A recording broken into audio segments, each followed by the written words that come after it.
Buenas noches, mis hermanos. Damos gracias al Señor porque nos da esta nueva oportunidad de estar juntos a través de este medio para poder continuar creciendo en el conocimiento de su gracia y continuar estudiando juntos la palabra del Señor. Y doy gracias a Dios también por unirse a esta nueva transmisión. Sean todos bienvenidos a esta nueva transmisión. Damos gracias al Señor también por nuestro hermano Armando. Hemos tenido un buen tiempo de alabanza, un precioso tiempo de alabanza. Espero que usted también se haya unido a cantar ahí desde su casa, desde la comodidad de su casa, a cantar al Señor y anhelando aquel día en el cual nos reunamos nuevamente allá en la casa del Señor para poder todos juntos, unánimes, cantar con gozo, con alegría, con pasión, con todo nuestro corazón, con toda nuestra garganta, nuestras voces al Señor. Así que damos gracias por esta oportunidad que nos da. Y ahora yo quiero invitarles a ir al libro de Isaías, tal como lo anunciamos más temprano. Vamos a continuar Isaías en el capítulo 46. Isaías capítulo 46. Y esta noche vamos a tratar de ver la mayoría de los versículos y vamos a estar estudiando bajo el tema el cuidado de los ídolos versus el cuidado de Dios. El cuidado de los ídolos versus el cuidado de Dios.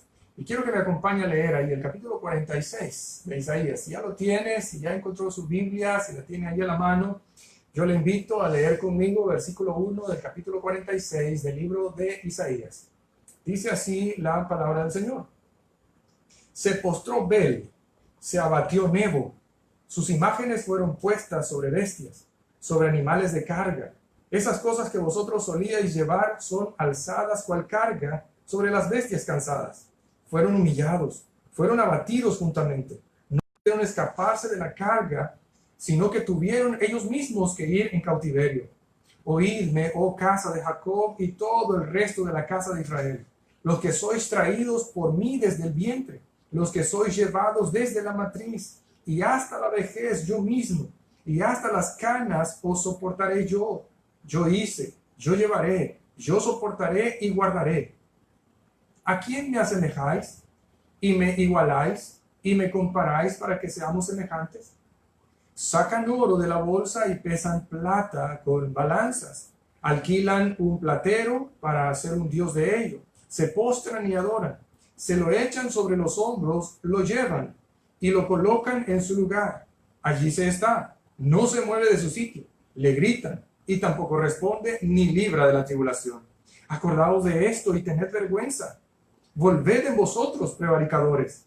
Acordaos de las cosas pasadas desde los tiempos antiguos. Yo soy Dios y no hay otro Dios, y nada hay semejante a mí, que anuncio lo por venir desde el principio y desde la antigüedad lo que aún no era hecho. Que digo, mi consejo permanecerá y haré todo lo que yo quiero. Que llamo desde el oriente al ave, de tierra lejana al varón de mi consejo. Yo hablé y lo haré venir. Lo he pensado y también lo haré. Oídme, duros de corazón, que estáis lejos de la justicia. Haré que se acerque a mí, haré que se acerque mi justicia.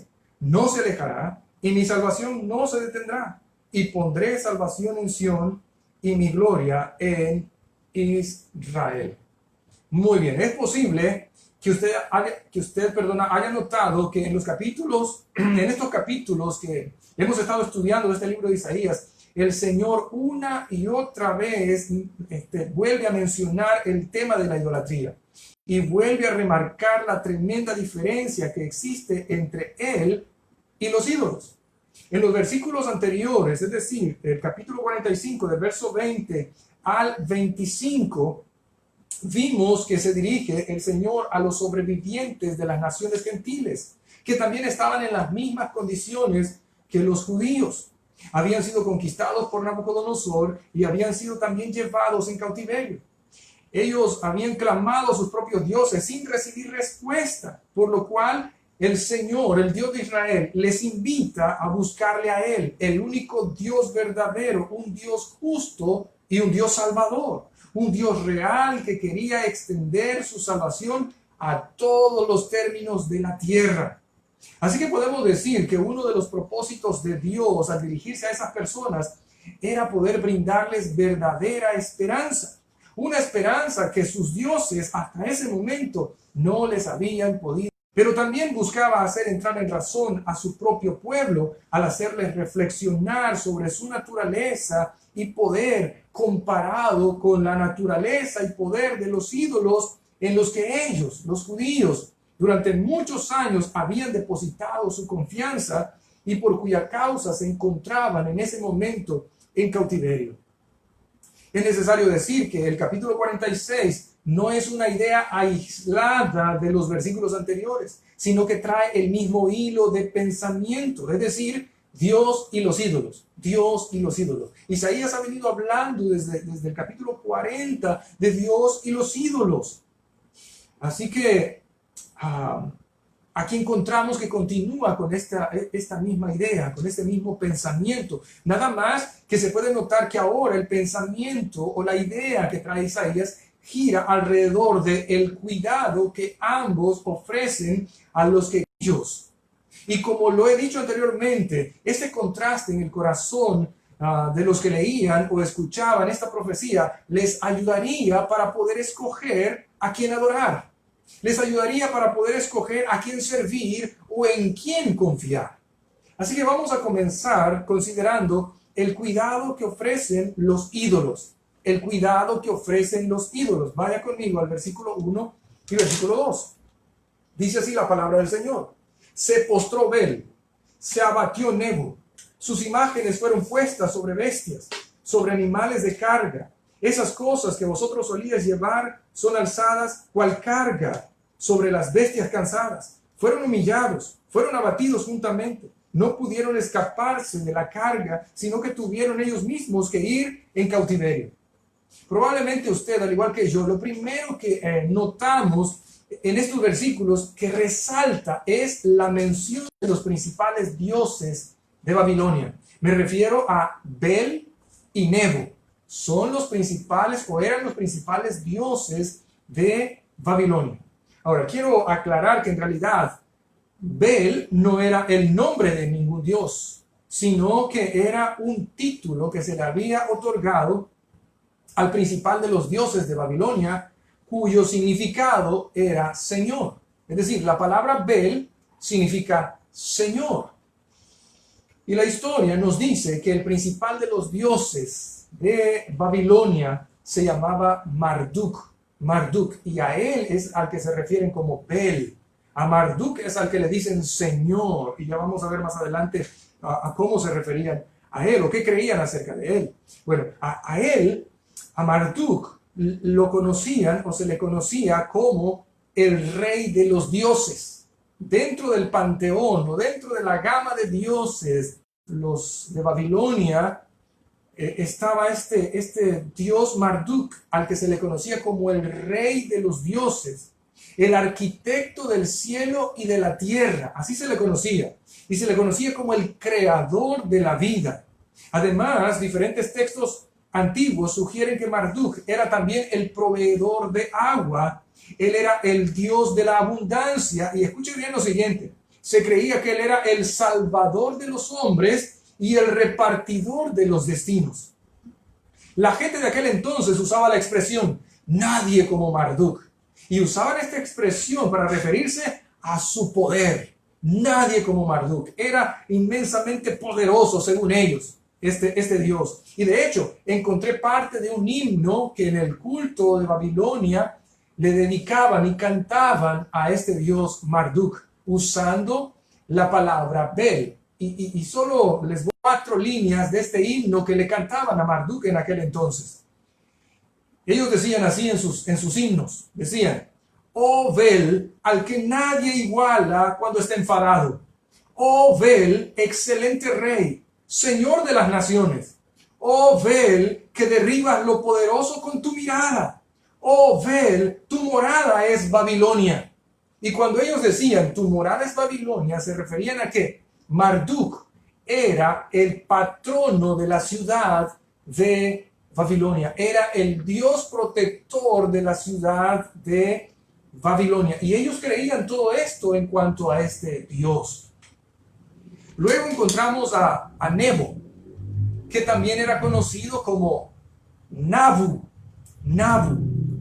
O sea, o bien se le llamaba Nebo, o bien se le llamaba Nabu. Y era el segundo dios principal de Babilonia.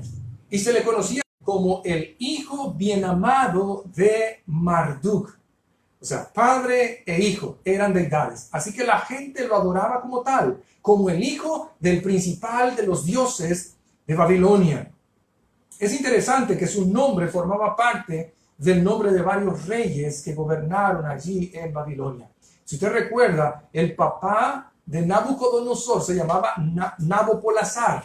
Nabopolassar. Luego vino Nabucodonosor, su hijo. Luego el general de Nabucodonosor se llamaba Nabuzaradán. Y luego el cuñado de Nabucodonosor se llamaba Nabónido, que también gobernó sobre Babilonia.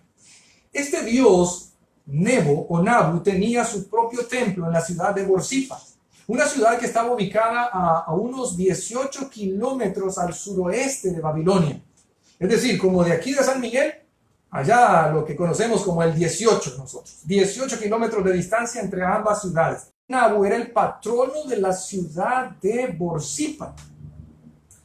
Ahora, en el festival de Año Nuevo que se celebraba en la ciudad de Babilonia, se realizaba una procesión que comenzaba desde la ciudad de Borsippa hasta la ciudad de Babilonia, en la que se transportaba la estatua de Nebo junto con la estatua de su padre Marduk.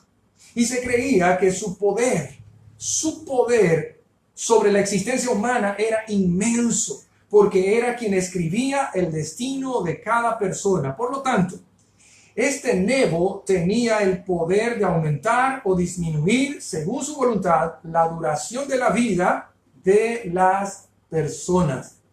Ahora, quizás usted se preguntará, bueno, hermano, ¿por qué dice todo eso? ¿Por qué menciona todo eso? Hermano, sencillamente lo digo porque si todo lo que se decía de estos dioses era cierto, entonces lo que dijo el Dios de Israel a través de la profecía nunca iba a ocurrir. El rey Ciro nunca iba a poder conquistar Babilonia y los judíos nunca iban a poder regresar a su tierra, ni mucho menos iban a poder reconstruir el templo y la ciudad de Jerusalén. Sin embargo, lo que la historia nos confirma es que todo lo dicho por el Señor se cumplió tal como lo expresó. Pues Ciro llegó y conquistó Babilonia sin mayor contratiempo, sin mayor esfuerzo. Y lo que encontramos aquí es una escena un tanto cómica, porque estos dioses que eran considerados poderosos, dioses poderosos, la gente que creía en ellos estaba tratando de salvarlos, la gente estaba tratando de protegerlos y de cuidarlos durante la caída de Babilonia. La historia cuenta de que ellos tomaron las estatuas de estos dioses, las subieron sobre las carretas y trataron de sacarlos de la ciudad para salvar a sus dioses. Increíble. La palabra que usa Isaías para referirse a la situación vergonzosa que pasaron estos dioses poderosos de Babilonia y la gente que creía en ellos, la encontramos ahí en el versículo 2. Y él dice que fueron humillados, fueron abatidos juntamente. Fueron humillados y abatidos. La gente juntamente con ellos fueron humillados y abatidos. De hecho, la Nueva Traducción Viviente expresa el versículo 2 de la siguiente manera. Y dice esta traducción: tanto los ídolos como sus dueños se doblegan. Los dioses no pueden proteger a la gente y la gente no puede proteger a los dioses. Y juntos van al cautiverio. ¿No le parece gracioso eso? De verdad, ¿no le parece gracioso que los dioses que se suponía que iban a proteger a la gente que creía en ellos, necesitan que sean ayudados? Necesitan que les echen una mano sobre una carreta y sean alados por unas bestias de carga. Es increíble. A mí me parece realmente cómico y a la vez, me parece que es una insensatez confiar en un Dios que Él mismo necesita que lo ayuden. Es increíble. sí es gracioso, pero también da tristeza, porque es una insensatez confiar en alguien que necesita ayuda, que necesita que lo cuide. Mientras estudiaba esto, recordé un episodio que se encuentra en el libro de los Jueces, en el capítulo 6, y quiero que me acompañen ahí, el libro de los Jueces, en el capítulo 6, donde Baal, que era el dios de los cananeos, y que durante ese tiempo los judíos, los israelitas, se habían volcado hacia este dios, hubo una situación con Gedeón, porque Dios habló a Gedeón a través del ángel de Jehová y le pidió que derribara el altar de Baal y que desmenuzara la imagen de Acera. Y esto fue lo que ocurrió. Vaya conmigo al capítulo 6, versículo 30, porque cuando la gente de Israel se dio cuenta de que el templo había sido, o el altar había sido derribado, anduvieron buscando quién es el responsable de esto, quién es el responsable de haber destruido el altar de Baal y haber deshecho la imagen de Acera. Entonces se dieron cuenta que había sido Gedeón. Vea conmigo el versículo 30, por favor. Versículo 30. Llega esta gente donde Joás, el papá de Gedeón, y les dice, y dicen ellos, saca a tu hijo para que muera, porque ha derribado el altar de Baal y ha cortado la imagen de Acera que estaba junto a él. Y Joás respondió a todos los que estaban junto a él, ¿contenderéis vosotros? ¿Defenderéis su causa? Cualquiera que contienda por él, que muera esta mañana. Y cheque esto, note esta frase, esta última frase que usa este hombre. Él dice, si es un Dios, contienda por sí mismo con el que derribó su altar. Yo creo que es sabio de este hombre, porque si se cree que es Dios, si realmente Baal es Dios, que él mismo se defienda, que él mismo contienda con el que derribó su altar, que se defienda a sí mismo. Y la historia nos dice que Baal no pudo hacerlo. Baal no pudo defenderse a sí mismo. Baal no pudo contender con quien había derribado su altar. Y tampoco, durante la conquista de Ciro, pudo ser detenido por Bel y Nebo. Estos dioses de Babilonia no pudieron detenerlo tampoco. Y menos a la gente. No pudieron defenderse ellos mismos y menos pudieron defender a ellos, por lo que todos ellos fueron llevados en cautiverio por los persas. Ahora, yo no sé si usted se preguntará, yo sí me lo pregunté, pero ¿qué de la ocasión que describe primero de Samuel capítulo 4, en la que el ejército israelita llevó el arca del pacto de Jehová hasta el campo de batalla, porque creían que estando entre ellos aquel utensilio sagrado que representaba la presencia de Dios, ellos podían vencer a sus enemigos, los filisteos? Ese día, dice 1 Samuel 4, de que el ejército israelita fue derrotado y el arca del pacto fue llevada cautiva a tierra de los filisteos. Dice literalmente que fue secuestrada el arca del pacto, fue llevada. Y los filisteos, creyéndose de y era todopoderoso, llevaron el arca del pacto del Dios de Israel y la metieron al templo del Dios Dagón y la pusieron frente a la imagen de su Dios Dagón. Ahora, ¿cuál es la diferencia, hermanos? ¿Cuál es la diferencia entre esa ocasión? No estamos viendo entonces de que el arca del pacto, que representaba la misma presencia de Dios, no pudo defenderse a sí misma. No, momentito, porque recuerde qué fue lo que ocurrió. Recuerde cuál fue la gran diferencia. Y la diferencia es que los filisteos tuvieron que devolver, y lo digo entre comillas, tuvieron que devolver voluntariamente el arca del pacto, porque el Dios de Israel los castigó. Los castigó con plagas y tumores. Y recuerden también que cuando ellos llegaron al siguiente día al templo de Dagón, encontraron la imagen de Dagón inclinada al arca del pacto. Y ellos dijeron, bueno, tal vez un temblor, tal vez el viento, tal vez alguna cosa sucedió aquí que se cayó el arca. Digo, que se cayó de la imagen de Dagón. Entonces ellos volvieron a poner en su lugar la imagen de Dagón Y cuando regresaron al siguiente día, la imagen de Dagón no solo estaba inclinada delante del arca del pacto, sino que no tenía cabeza y no tenía manos. Estaban cortadas. Ahora, ¿qué significa eso, hermanos? ¿Qué significa eso? Que el verdadero Dios no necesitó que lo cuidaran. El verdadero Dios no necesitó que lo ayudaran o que lo defendieran. Él fue capaz de hacerlo por sí mismo. Así que ellos dijeron, no, tenemos que devolver el arca del Dios de Israel a su lugar. Y hasta la regresaron con oro, en una carreta nueva, tirado por un par de bueyes. Y dijeron, bueno, si los bueyes agarran por otra dirección, es que esto fue por casualidad. Pero si los bueyes van en correcta hacia la tierra de Israel, entonces esto lo hizo el Dios de Israel. ¿Y sabe qué sucedió? Los bueyes caminaron correctamente hacia la tierra de Israel. El Dios de Israel no necesita que lo ayuden. Él puede defenderse solo y eso es increíble. Ahora, preguntémonos entonces, ¿qué son capaces de hacer los ídolos? Vaya conmigo otra vez a Isaías capítulo 46, versículo 7. Isaías capítulo 46, vamos a leer desde el contexto, versículo 5. Dice el Señor, ¿a quién me asemejáis y me igualáis y me comparáis para que seamos semejantes? Sacan oro de la bolsa y pesan plata con balanza, alquilan un platero para hacer un dios de ello, se postran y adoran. Versículo 7. Se lo echan sobre los hombros, lo llevan y lo colocan en su lugar. Allí se está y no se mueve de su sitio. Le gritan y tampoco responde, ni libra de la tribulación.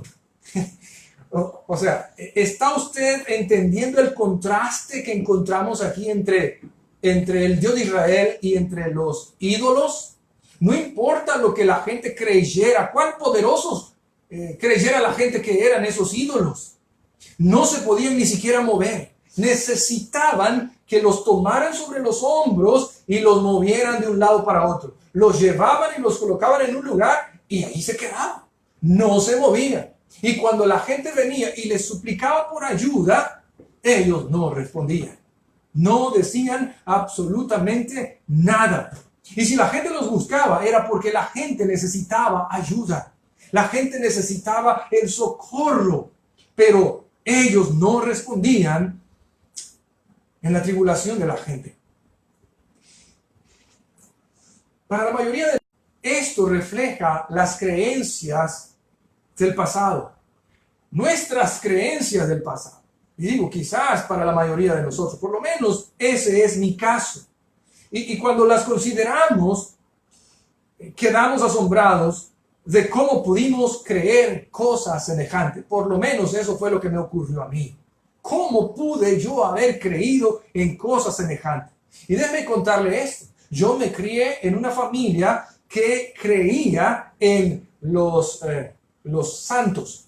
Los santos. Y recuerdo especialmente a uno que se llamaba San Simón. Le dicen San Simón. Es un señor pequeño con sombrero y un gran puro con un traje negro. Y yo recuerdo a ese ídolo, a ese San Simón. Y ahora me pregunto, ¿cómo era posible que mi familia y la gente cercana a nuestra familia era que ese ídolo podía escucharles, que ese ídolo podía resolverles sus problemas? Si ni siquiera, imagínense, ni siquiera podía defenderse de unos cuantos niños que llegábamos ahí donde estaba el altar y quitábamos las monedas que las ancianas colocaban allí cuando hacían su petición. Ni siquiera de eso podía defenderse este ídolo. Las ancianas tenían que defenderlo. Nos regañaban. ¿Y qué hicieron las monedas? ¿Dónde están las monedas que colocamos aquí a San Simón? Y nosotros las habíamos llevado para comprar churros.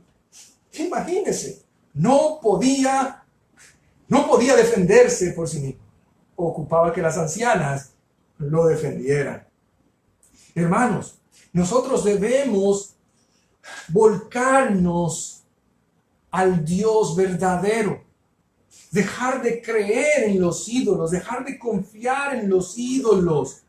Y déjeme decirle que probablemente usted allí está pensando, bueno, yo ya no creo en ídolos, yo ya no sigo esas cosas, ya ni imágenes hay en mi casa. Pero lo que ocurre, hermanos, es que hoy los ídolos en nuestro tiempo son diferentes, son muy sutiles. Los tenemos en nuestras casas. Los cristianos tenemos ídolos en nuestras casas. Y es muy sutil. Son muy sutiles porque se le conoce como los ídolos del corazón. Ya no son de madera, ya no son de oro, ya no son de plata. Pero sí existen todavía ídolos en nuestros hogares. Ahora, consideramos el cuidado que ofrecen los ídolos. No ofrecen nada. Ellos necesitan que se les cuide. Pero ahora quiero que consideremos el cuidado que ofrecen o el cuidado que ofrece el Dios de Israel. Vaya conmigo al versículo 3 y versículo 4. Versículo 3 y versículo 4 dice lo siguiente. Oídme, oh casa, y todo el resto de la casa de Israel, los que sois traídos por mí desde el vientre, los que sois llevados desde la matriz, y hasta la vejez yo mismo, y hasta las canas os soportaré yo. Yo hice, yo llevaré, yo soportaré y guardaré. Ahora pase al versículo 8, por favor. Dice el verso 8, acordaos de esto y tened vergüenza. Volved en vosotros, prevaricadores. Acordaos de las cosas pasadas desde los tiempos antiguos, porque yo soy Dios y no hay otro Dios, y nada hay semejante a mí, que anuncio lo por venir desde el principio, y desde la antigüedad lo que aún no era hecho, que digo, mi consejo permanecerá, y haré todo lo que quiero. En estos versículos encontramos el contraste entre el cuidado que ofrecían los ídolos y el cuidado que ofrecía el Dios de Israel. Y hacer este contraste tenía como ayudar al corazón de la gente, especialmente al pueblo de Dios, a escoger a quién adorar, a escoger a quién servir y a escoger en quién confiar. El Señor pretendía llevarnos a la reflexión para que tomaran la decisión de volverse a Él. Comparen lo que hacen los ídolos. Cuando ustedes claman en su tribulación, ¿qué hacen ellos? No hacen nada. Ahora, compárenlo conmigo. Compárenlo con mi poder. ¿Sabe? La palabra que se traduce en el versículo 3 como oídme es de la palabra hebrea shama. Shama. Y esta palabra literalmente significa oír inteligentemente. Oír inteligentemente. Y a menudo implica oír con atención y oír con la intención de obedecer. O sea, tres cosas. Oír inteligentemente, es decir, razonar, reflexionar lo que estoy oyendo. También implica oír con atención a lo que se está diciendo y oír con la intención de obedecer. O sea, si yo voy a prestar atención a la palabra de Dios es porque yo debo tener la intención de obedecer. Y otras veces esta palabra tiene el sentido de advertir. Es como una advertencia. Oídme. Él dice, oídme, oh casa de Jacob y todo el resto de la casa de Israel. Es como que les esté diciendo el Señor, consideren el poder y la capacidad que tienen los ídolos para salvar.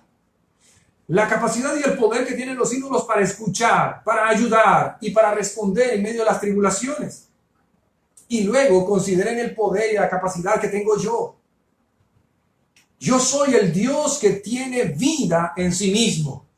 Yo soy el Dios que escucha. Soy el Dios que tiene poder para responder en sus tribulaciones. Yo lo puedo hacer. Vea conmigo el versículo, por favor. Versículo 8. Dice, acordaos de esto. Tened vergüenza. Volved en vosotros, prevaricadores. Si en el versículo 3 comienza con la palabra oíd, oh casa de Jacob. Oíd, presten atención, oigan con inteligencia, oigan con intención de obedecer. Ahora él remarca esto otra vez y dice, acordaos de esto, de este contraste del que yo les estoy hablando y tengan vergüenza, vuelvan en vosotros prevaricadores. El Señor, con estas palabras que está diciendo, esperaba que ocurrieran por lo menos dos cosas en el corazón de estas personas que habían confiado en los ídolos como resultado. Y esperaba que ocurrieran estas dos cosas como resultado de meditar en ese contraste. Sí, espero darme a entender. El Señor esperaba que ocurrieran dos cosas en el corazón de estas personas como resultado de meditar en ese contraste. Dos cosas. ¿Cuáles? Número uno, que tuvieran vergüenza. Y número 2, que volvieran en sí. Ahora, creo que una debería llevar a la otra, en donde volver en sí implica darse cuenta de un error y corregirlo. Eso es volver en sí. Darse cuenta de un error y corregirlo. Por ejemplo, en nuestro medio, cuando una persona le dice a otra, mira, tené vergüenza. O sea, usted lo ha oído en nuestro medio. Lo hemos oído. Que se le acerque, no, tené vergüenza. Y se lo dice en ese tono. ¿A qué se refiere cuando se lo dices? O sea, ¿en qué circunstancias es que se lo dice? ¿Cuál es el propósito de decírselo de esa manera y con ese tono? Yo me atrevería a decir que en la mayoría de los casos es porque esa persona de manera descarada está haciendo cosas que van en contra de la moral o cosas que no son correctas. Los expertos dicen que la vergüenza permite que desarrollemos un sentido de responsabilidad hacia nosotros mismos y hacia los demás. Y ese es precisamente el llamado que Dios estaba haciendo a los judíos que estaban en el cautiverio. Que fuesen responsables de guardar el pacto que concertaron con Él, de no inclinarse ante un ídolo. Las profecías tienen la característica de que están relacionadas íntimamente con el pacto que Dios concertó con su pueblo en el pasado. Y parte de este pacto incluía no inclinarse hacia ninguna imagen, ni ninguna semejanza de esto. Allá lo encontramos en Éxodo capítulo 20 con los 10 mandamientos. Ahí está incluido.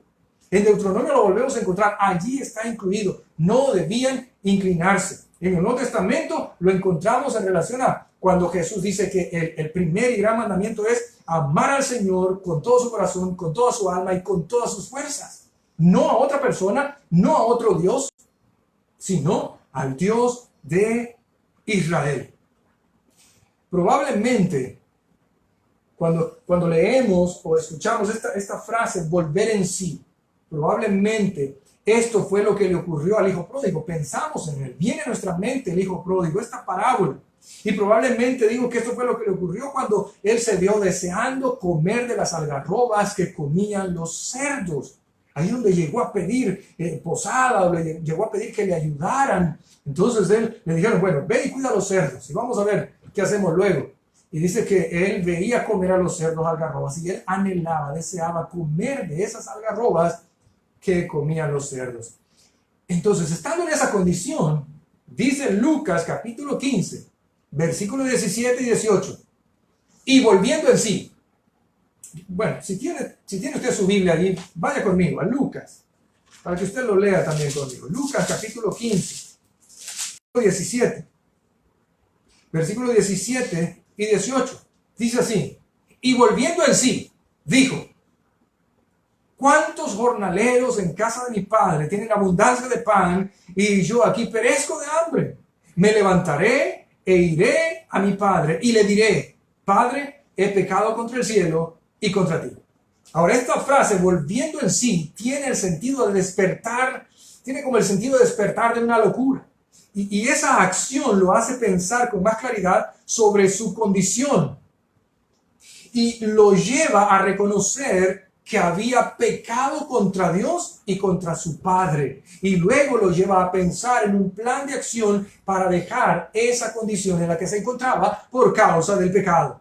Seguramente algunos de los que me escuchan en esta noche necesitan volver en sí, porque aunque son creyentes, viven en una fantasía, viven en una locura haciendo cosas descaradas que quebrantan la palabra de Dios. Necesitan volver en sí. Están viviendo en ese mundo pensando de que no va a traer consecuencias, pensando de que no está ofendiendo a nadie, que no le hace daño a nadie. No, no es cierto. Necesita volver en sí. Por otro lado, tenemos a los creyentes que de manera solapada, es decir, de manera disfrazada, están viviendo en desobediencia a la palabra del Señor. Pero también, si pensamos concretamente en el texto de Isaías capítulo 46, podemos decir que hay personas que necesitan volver en sí porque han estado confiando, no en ídolos de piedra, no en ídolos de madera, ni en ídolos de oro, sino en esos ídolos modernos cuyo altar se encuentra en el corazón de las personas. A ellos han estado abocándose para confiar. A ellos han estado llegando a los tiempos de crisis. Yo les puedo decir, muchas personas han confiado en el Dios dinero. Y usted no me va a dejar mentir. Muchas personas han dicho, no, si yo me llego a enfermar del coronavirus, yo voy a ir al mejor hospital, yo me voy al extranjero, qué sé yo, pero pensando que el dinero les va a poder salvar. Y eso no es cierto. No va a poder hacer nada el dinero. No le va a poder ayudar, no le va a poder extender la mano. Aun cuando clame y le ruegue, no va a encontrar respuesta al Dios dinero. U otros confiando en el Dios posición social. No, es que a mí me tienen que atender y me tienen que atender de lo mejor porque yo tengo esta posición social. No, hermano, no va a poder ser así. No le va a poder ayudar. U otros pensando en su inteligencia, su propio intelecto, son sus propios dioses pensando de que ellos pueden hacer lo mejor y saben qué es lo mejor. Y en última instancia, encontramos a otros o algunas personas que les han ofrecido la solución a otros. Es decir, que ven en otra persona una especie de Dios, porque confían en Él. Confían en Él. Y debo decir esto, que lamentablemente hay muchas personas que han llegado a idolatrar al mismo gobierno. Y trato de decir esto con mucho cuidado para que no me vayan a malinterpretar. Porque una cosa es someternos a las autoridades, porque eso es lo que Dios nos ordena a nosotros. Pero otra cosa muy diferente es creer que ellos tienen la solución para esta crisis. Una cosa muy diferente es creer que nos van a sacar adelante de esta crisis. Es creer que ellos son los que tienen la solución. Es creer que ellos son los que nos van a sostener en medio de esta crisis. Es depositar toda su confianza en ellos y no depender de Dios, sino depender de lo que ellos están diciendo, de lo que ellos están dirigiendo. El único capaz de sostenernos en medio de esta crisis y en medio de cualquier otra crisis es el Dios de Israel. Y déjeme decirlo bien claro, el único que puede sostenernos en medio de esta crisis y en medio de cualquier crisis es el Dios de Israel. No ninguna otra persona a la que veamos que sí tiene la capacidad, que sí tiene el poder, que sí tiene la fuerza para hacerlo, para ayudarnos. No, hermanos, el único que puede hacerlo es el Dios de Israel, quien se ha dado a conocer a nosotros por medio de su Hijo Jesucristo, quien es Dios desde la eternidad y hasta la eternidad, que cuando resucitó y partió para estar a la diestra del Padre, envió al otro Consolador, al Espíritu Santo, quien también es Dios desde la eternidad y hasta la eternidad. En Él podemos confiar. Él es el que puede ayudarnos. Él es el que no puede fallar. Escucha. Él es el que actúa. Es Él, hermanos. Es Él. Ahora, ¿qué es capaz de hacer nuestro Dios? Vaya conmigo al versículo 3, por favor. Versículo 3 dice: Oídme, oh casa de Jacob, y todo el resto de la casa de Israel, los que sois traídos por mí desde el vientre, los que sois llevados desde la matriz. Dice, sois traídos desde que nacieron, sois llevados desde que nacieron. Y dice el verso 4, y hasta la vejez yo mismo, y hasta las canas os soportaré yo. Yo hice, yo llevaré, yo soportaré y yo guardaré. En otras palabras, lo que está diciendo el Señor es que desde que ellos nacieron hasta que envejezca, Él quiere y puede hacerse cargo de ellos. Él tiene la capacidad y el poder de sostenerlos en medio de la adversidad, y la fuente de su poder es inagotable. Ese mismo Dios que ofreció esto a los hijos de Israel, ese mismo Dios que ahora nos ofrece a nosotros exactamente lo mismo. Sostenernos en medio de las tribulaciones, en medio de los conflictos, en medio de las necesidades. Ese es el mismo Dios que lo ofrece. Desde que nacemos, le conocemos, caminamos con Él, hasta que envejecemos, Él puede tener cuidado de nosotros. Si confiamos en Él, si nos despojamos en sus manos. Versículo 9, por favor. Versículo 9 dice: Acordaos de las cosas pasadas desde los tiempos antiguos, porque yo soy Dios y no hay otro Dios y nada hay semejante a mí, que anuncio lo por venir desde el principio y desde la antigüedad lo que aún no era hecho, que digo, mi consejo permanecerá y haré todo lo que quiera. Dos atributos de Dios, dos cosas importantes en cuanto a Dios. Encontramos lo que se conoce en teología como la omnisciencia de Dios, omnisciencia de Dios, y encontramos su omnipresencia.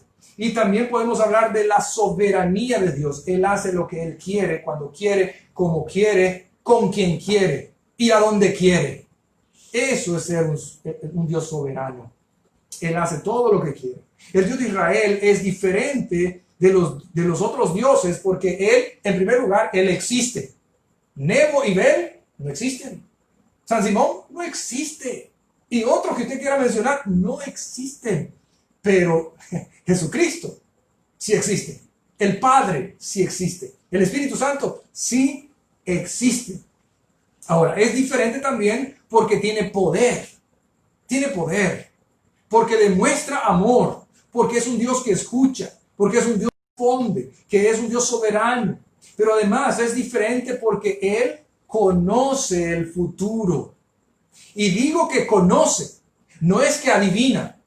Digo que conoce, no es que presume. Digo que conoce, no es que Él supone. Él conoce el futuro. No dicen los que leen las cartas y las manos, ¿verdad? No, yo supongo, ellos suponen que van a suceder algunas cosas. O estos, dije profetas modernos del que hablamos hace varios miércoles. No, ellos solo suponen. Nuestro Dios es omnisciente y nuestro Dios es omnipresente. Él tiene el atributo de estar en este preciso momento en el futuro también. Increíble. Que si yo lo puedo entender, no puedo entenderlo a plenitud, pero lo creo. Él está presente hoy aquí, pero está presente en el futuro también, y está presente en el pasado. O sea que todo es presente para Él. Él es presente y es omnisciente, todo lo conoce. Él tiene el atributo de conocerlo todo. Y desde su posición de un Dios soberano, eterno y trascendente, Él ya conoce el futuro y por eso lo anuncia. Él ya conoce el futuro, hermanos. Esto es maravilloso porque nuestro Dios sabe cuándo terminará esta crisis. Él ya lo sabe. Él no está sorprendido. Él ya conoce cuándo va a terminar. Él ya sabe de qué manera va a terminar esta crisis. Él sabe cuántas personas se van a enfermar. Él sabe cuántas personas van a sobrevivir y sabe cuántas personas van a partir a la eternidad. Él lo sabe absolutamente todo. Pero también tiene el poder de darle más vida a quien Él quiera. ¿Recuerdan lo que creían de Nebo o de Nabu, este Dios, que Él era el que escribía el destino de la gente y tenía el poder de aumentarle o disminuirle la vida a las personas? No pueden hacer eso, pero nuestro Dios sí. Fue lo que ocurrió con el rey Ezequías. Ordena tu casa, porque ciertamente morirás. Pero viene Ezequías y se dirige al Señor y le dice: Señor, por favor, ten misericordia de mí. Por favor, permíteme todavía unos cuantos años más de vida. Y el Señor, conmovido en su corazón por ver la humillación de Ezequías, le dijo: está bien, te voy a conceder 15 años más. Y le dio 15 años más. Nuestro Dios tiene la capacidad de hacer eso. Él lo sabe. Así que si alguien se enferma y está pensando: bueno, hoy sí ya me llegó el momento, ya voy a morir, hoy sí ya me llegó el día. No, usted lo sabe. Usted no lo sabe, ni yo lo sé. Pero sabe. Él sí lo conoce. Él sí lo conoce. Y Él puede darle muchos años más de vida. Y yo soy testigo de eso. Mi hermano ha estado a punto de morir en varias ocasiones. Y todavía está ahí. ¿Por qué? Porque Él quiere darle vida. Y ha sido una enfermedad terrible. Él quiere darle vida. Ahora, si pensamos en esto, hermanos, ¿en quién va a depositar su total confianza usted? ¿En los ídolos o en el Dios de Israel? ¿En quién va a confiar? En esta crisis, ¿en quién va a confiar? ¿En los ídolos modernos o en el Dios de Israel, que no sabe mentir? Tanto al rey Ezequías como a mi hermano y a otras personas que hemos sobrevivido a crisis terribles, Ni el dinero, ni la medicina, ni la ciencia pudieron hacer que el tiempo de sus vidas se alargara. Solo Dios pudo hacerlo. Y hemos escuchado testimonios de médicos que dicen, no, nosotros no podíamos hacer nada. Aquí es un milagro del Señor. Es un milagro que Dios ha hecho en esta persona. Ellos mismos lo reconocen. Ahora, ¿en quién va a confiar usted? ¿Dejará los cuidados de su vida en manos de los ídolos que tienen necesidad de que a ellos mismos los ayuden? ¿O dejará los cuidados de su vida en las manos del Dios de Israel, que ha anunciado su futuro glorioso para los que creen en su Hijo Jesucristo? O sea, ¿en quién va a confiar? O sea, Dios ya anunció su futuro. Dios ya anunció su futuro. ¿Sabe? Dios ha dicho que si usted muere sin Cristo, su futuro es un futuro terrible, un futuro de agonía eterna. Pero Dios ha anunciado su futuro también si usted toma la decisión por Cristo. Es decir, que aquellos que ya lo hicimos, aquellos que ya entregamos nuestro corazón a Cristo, ya hay un futuro anunciado para nosotros, creo. Hay un futuro maravilloso. Los muertos en Cristo resucitarán primero. Y los que hayamos quedado vamos a ser transformados. Y esto corruptible se transformará en incorrupción y seremos llevados para estar con el Señor allá en el cielo por toda la eternidad. Ahora, ¿en quién va a confiar usted? Hoy puede decidir entregar su corazón a Cristo, confiar completamente en Él.